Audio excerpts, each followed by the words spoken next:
قیران بردام لهرما کردستان همین آبوری همین سیاسی و کمالاتی بوین اگر خلک هرما کردستان بیر به جهلان آخ والات خود کن.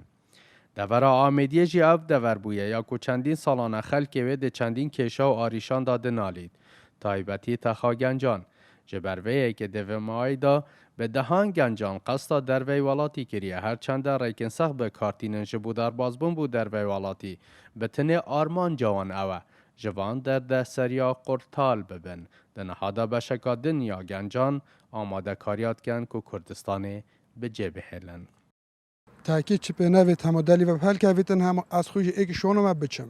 طبعا ده چم جمانی ای چیزی به کوریا به موچه به همه تشته. ورا همه دنیا هر هیو موچه ورا هورز موچه. چه به نوید دلی و بم پل که ویتن هم صبحی دیچم. بله بگم هجمار وزیر گنجا کو برای در به ولایت چون خرد سبب یا ای که هر مازن قیران و بیکاری یعنی گنج ما بیشین گلک نوید ایش حال نفسی ده اندگیش ده سبب ویش چه یعنی بیکاری هر مال جواکناسک داتا دیار کرن او نودات پروری و ظلم و زورداریا لسرخل که او دوره دهتا کرن تایبت تخا گنجان او گنجان ناچار کرینه کو برف در وی ولاتی بچن.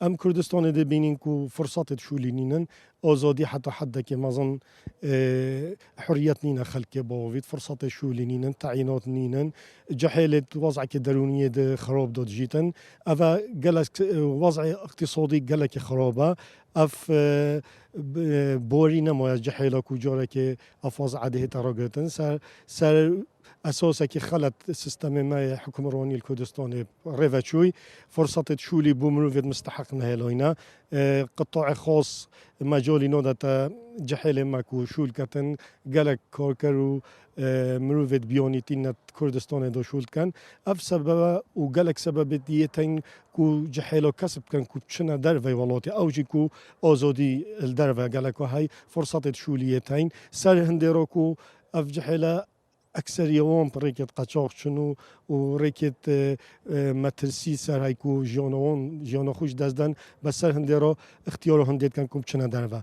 جبلی قیران آبوری و سیاسی و کمالاتی لوه دوره دنهادا روشا امناهیه لوه دوره جمع ترسیه دایا و خلق وک زیندان کریان مایند مالن خدا و مافنین دنگ نرازی بونه برس بکن لوا روش بو روژه دوره آمدیه والاد بنج گنجان.